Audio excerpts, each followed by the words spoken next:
¿Qué te pasa? Se me duerme la pierna. Loa. Que no tiene vida. No, sí, forever Tengo alone. miedo. A ver, cerebro. Ustedes saben muy bien que el hemisferio cerebral o los hemisferios cerebrales obviamente son dos, uno derecho y otro izquierdo. Marcha. Y sigue pasando. Uno de los dos siempre se considera dominante, excepto en un caso. Cuando uno escribe con la mano, las personas que escribimos con la mano derecha, nuestro hemisferio dominante, en la gran mayoría de los casos, es el del lado izquierdo. Pero las personas que escriben con la mano izquierda, los llamados zurdos, tienen ambos hemisferios dominantes en el 95% de los casos. ¿Okay? O sea, las personas que escriben con la mano izquierda, los hemisferios dominantes son ambos. Incluso se ha visto que una persona que escribe con la mano izquierda se recupera mucho mejor de un accidente en relación a una persona que escribe solamente con la mano derecha.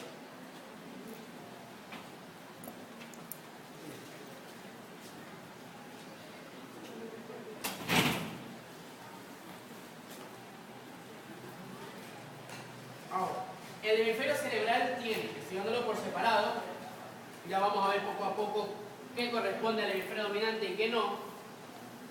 El hemisferio cerebral, cualquiera, tiene tres caras. Una cara dorsolateral o externa, una cara dorsolateral o externa, una cara medial, basal o interhemisférica,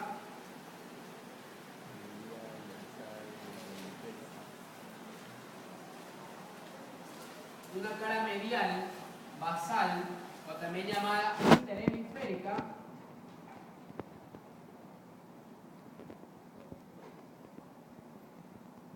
y una cara basal o inferior. Y una cara basal o inferior.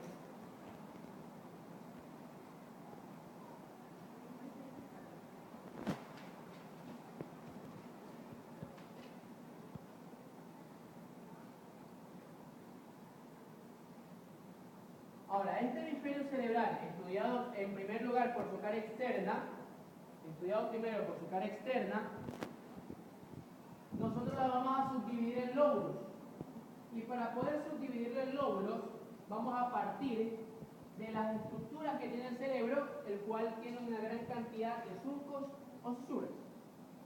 Algunos dicen, fisuras son las más profundas, surcos son los menos profundos. Pero el día del examen, si ponen surcos, ponen fisuras, no hay ningún problema. Si vamos partiendo de las fisuras más importantes, que son las que nos dividen a nuestro hemisferio cerebral. La primera es esta que está aquí, la cisura de Silvio, o también llamada cisura lateral.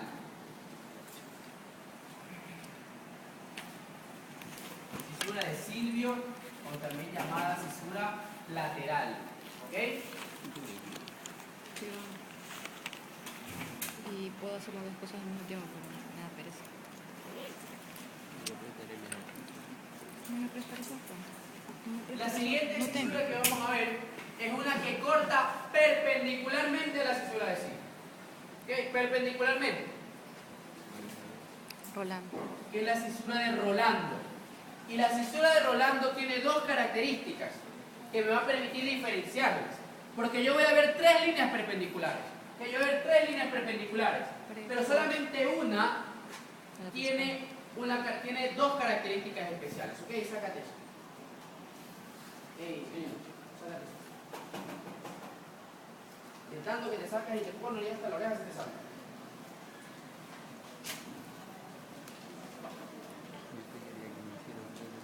Verónica Andrade, ¿quién es Verónica Andrade? La llama apenas compañera suya. Creo que no se haga ni un hueco.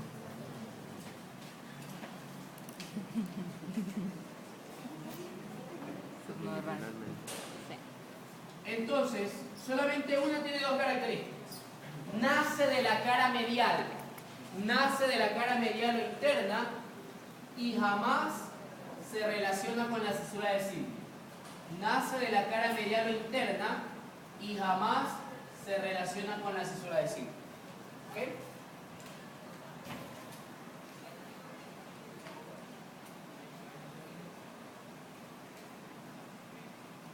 próxima de esas cosas antes de entrar acá.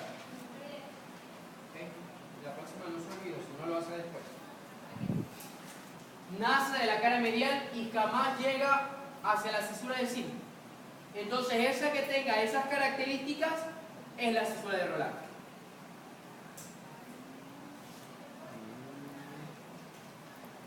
Otra cisura importante.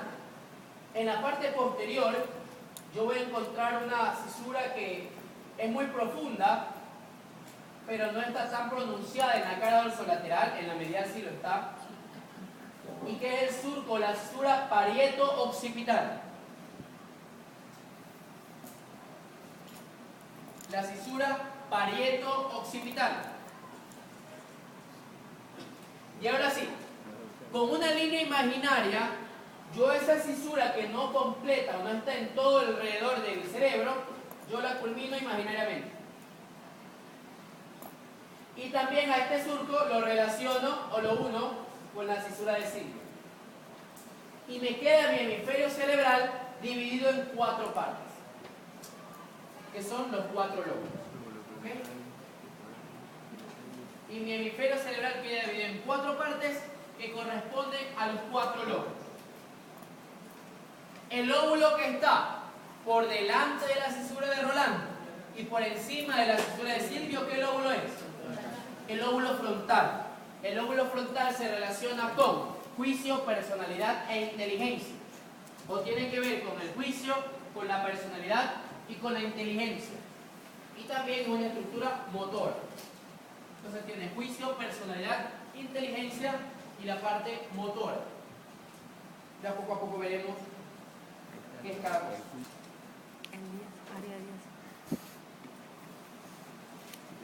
Por detrás de la cisura de Rolando y por encima de la cisura de Silvio, todo esto corresponde al lóbulo parietal.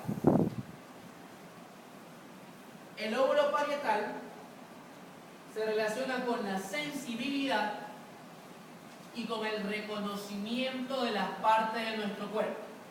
Sensibilidad y con el reconocimiento de las partes de nuestro cuerpo. Es decir, es la que nos permite reconocer esta mano es mía, que esa mano es de ella, que si yo ahorita cojo un alfiler, hinco a alguien, a él le va a doler y a mí no. Eso que parece tan sencillo está representado de una manera muy amplia en el lóbulo parietal. De ahí que cuando se lesiona el lóbulo parietal hay personas que tienen anosognosia. La anosognosia es la incapacidad para poder reconocer un déficit.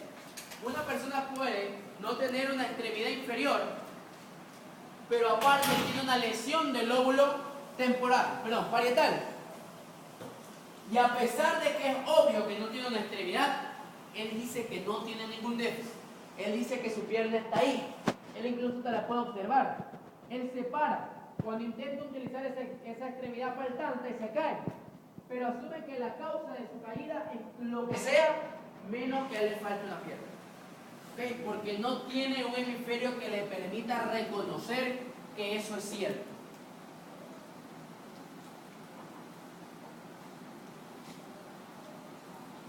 Lóbulo temporal. El lóbulo temporal tiene que ver con la memoria, con la audición y también contiene al sistema límbico. Memoria, audición y contiene al sistema límbico.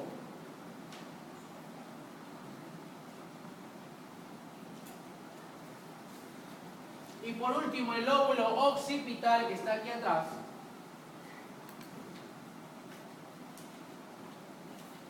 El occipital que está aquí atrás.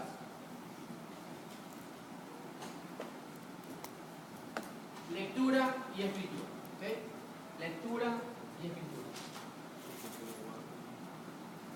Y es óptico. ¿Okay? El lóbulo occipital es óptico.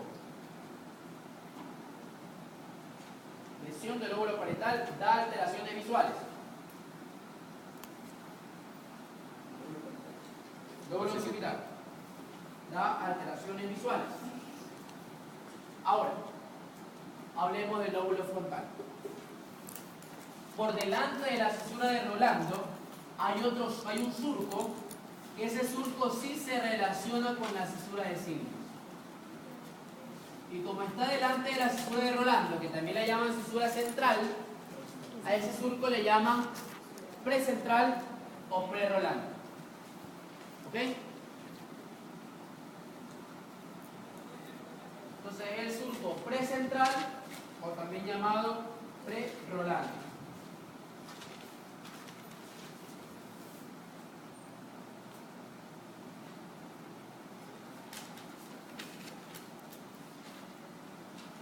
Entre la cisura central y la precentral, el espacio que está entre ellos es la circunvolución precentral. Estamos hablando de circunvolución, es decir, zonas del cerebro, espacio entre un surco y otro. Es la circunvolución precentral, prerolándica, frontal ascendente, área motora, o según Brodmann, el área número 4. ¿Okay? Precentral, prerolándica, frontal ascendente, área motora, o según Brodmann, el área 4. Entonces, cuando ustedes vieron vía piramidal, que partía del área 4 de Brodmann, pues esa es el área 4. Incluso ya hay capas, en todo el cerebro hay capas. En la quinta capa del área 4 se encuentran las piramidales grandes que vimos en el primer parcial, las gigantopiramidales de Betz, cuya acción forma la vía piramidal.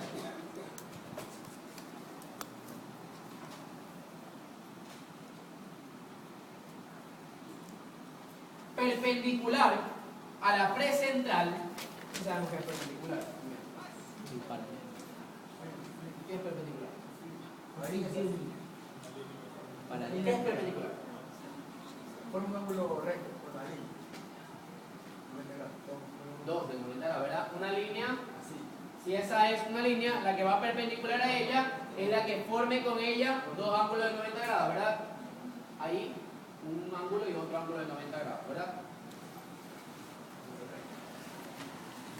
Entonces aquí más o menos perpendicular, dos, una arriba y otra un poco más abajo. La que está arriba es el surco frontal superior y la que está abajo es el surco frontal inferior. Surco frontal superior y el surco frontal inferior, que divide al lóbulo frontal, o esta zona que está por delante del área 4, que llaman zona premotora, en una circunvolución frontal superior, una circunvolución frontal media y una circunvolución frontal inferior.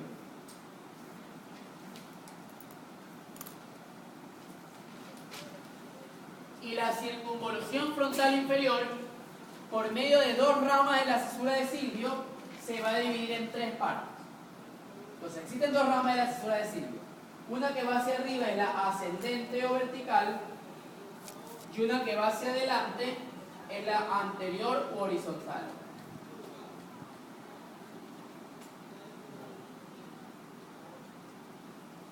Ascendente o vertical, anterior o horizontal, y a esa circunvolución frontal inferior la divide en tres partes.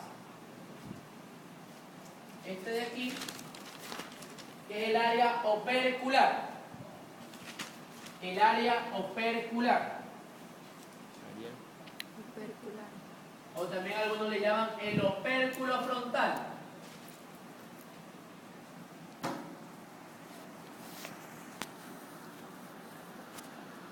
El opérculo frontal, que corresponde al área 44 de Brodmann. El área opercular, que corresponde al área 44 de Brodmann, y en el lado dominante, y solo en el lado dominante, es la llamada área de Broca o área motora del lenguaje.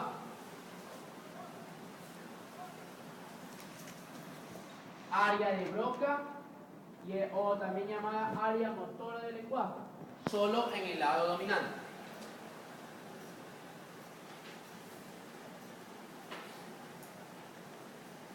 ¿Cuál era la diferencia entre disartria y dislalia? No pueden articular Lo palabras. mismo, dislalia también es dificultad para articular palabras. Dificultad para componer palabras semejantes. Nada, todo es lo mismo, disartria y dislalia es lo mismo, alteración del lenguaje. ¿Cuál era la diferencia entre disartria y dislalia? La causa. En la disartria, la causa es neurológica. Lesión cerebelosa, Parkinson, esclerosis lateral amiotrófica, que es una enfermedad neurológica. Eso es la disartria. En la dislalia, la alteración es anatómica. El rotacismo, el no poder pronunciar la R, no tiene nada que ver el cerebro ni el cerebelo, sino la anatomía de la boca. La anatomía de la boca no es normal, por ende el poder pronunciar una R, que es una letra difícil, se dificulta.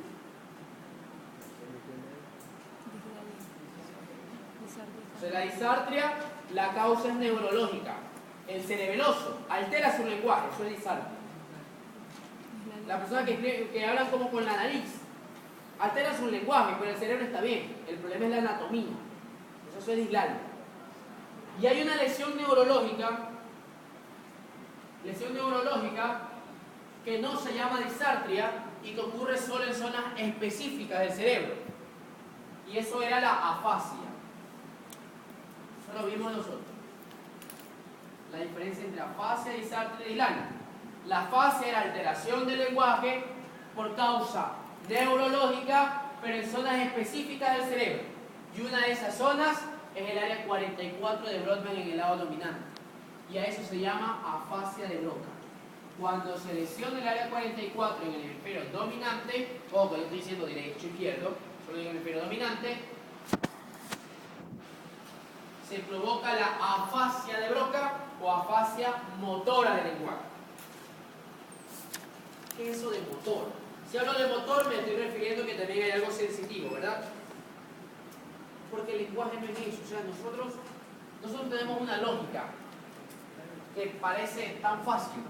Como por ejemplo, el saber que la cuchara es para comer y que cuando yo cojo algo, comida, si quiero comer me la debo poner en la boca. Es algo tan lógico, pero que para el cerebro necesita una gran cantidad de sinapsis. Y por eso existen cosas que se van perdiendo poco a poco, como ese reconocimiento. La persona con Alzheimer, por ejemplo, se olvidan que la cuchara para poder comer va en la boca. Entonces el lenguaje no es tan sencillo como hablar, porque existen formas sensitivas y motoras del lenguaje. Por ejemplo, si la presidenta a mí me dice, dile al otro presidente que me preste una hoja.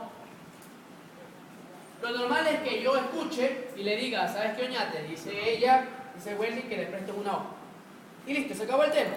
Se cumplió la orden, se cambió de tema, se acabó la historia.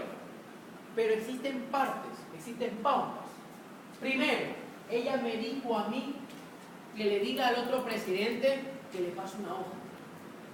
Mi cerebro tiene que primero comprender y entender qué es lo que tiene que hacer, cómo lo tiene que hacer y todo eso. Es decir, que existe una comprensión del lenguaje. Primero tengo que comprender lo que tengo que hacer. Y luego de que yo lo comprendo, yo me acerco a él y le digo, ¿sabes qué? Dice Wendy que le pase una hoja.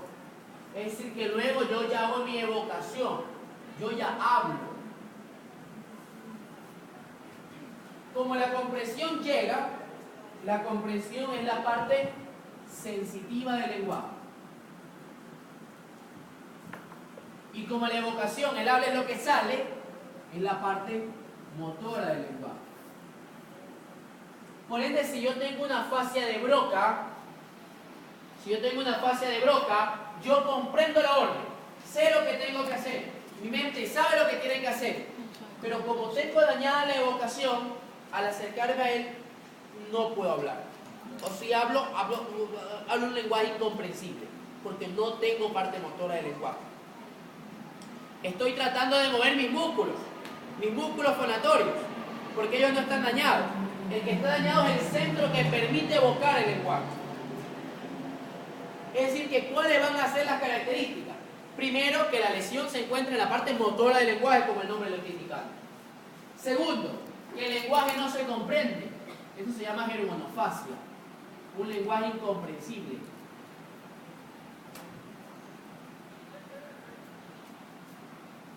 tercero, yo peleo con esa falta de palabras. Y quizás digo algo, pero lo que digo es tan corto y tan insignificante que hablo pocas palabras. Es decir, que tengo un lenguaje no fluido de pocas palabras. A fase de Broca. Lenguaje incomprensible, un lenguaje de pocas palabras. Un lenguaje no fluido. Y obviamente, si yo me doy cuenta, yo estoy aquí queriendo hablar y no puedo, me asusto. Yo voy donde el médico porque estoy asustado porque no sé qué me pasa.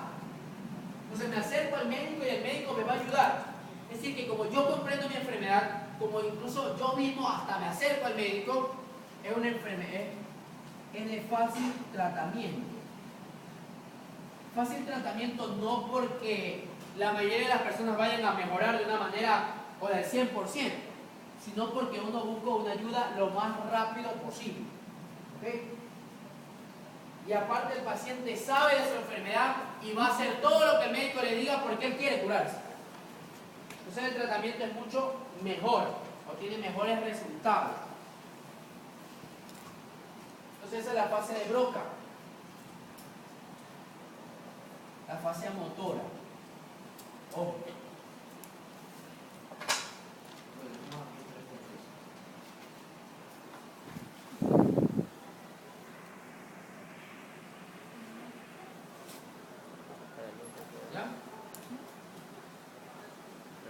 Entre la rama ascendente y la rama horizontal se encuentra esta zona que por su aspecto se llama área triangular. Área triangular. Es el área 45 de Brodmann, que algunos dicen que es el centro del canto. Área 45 de Brodmann y algunos dicen que ese es el centro del canto. Área triangular, 45 de Brodmann, centro del canto. 35 creo que es la que está. Y hacia aquí abajo, el área orbitaria, que es el centro cortical de la furia. ¿Okay? El área 45 de Brodmann, que es el centro cortical de la furia. No, 47. Ovario. ¿Okay? Hospitales, ¿no? Ahora, vamos a leer de Brodmann acá arriba. La parte más posterior de la circunvolución frontal superior y media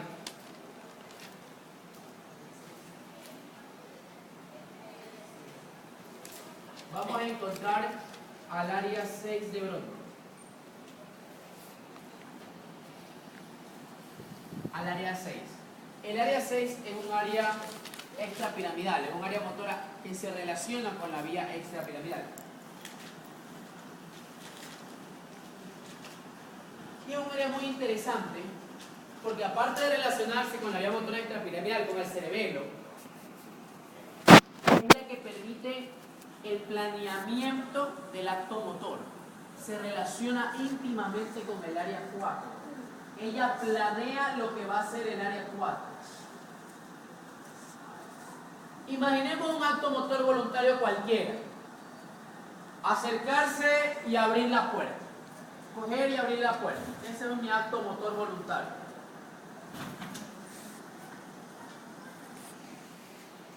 Yo lo hice con mi voluntad, lo hice con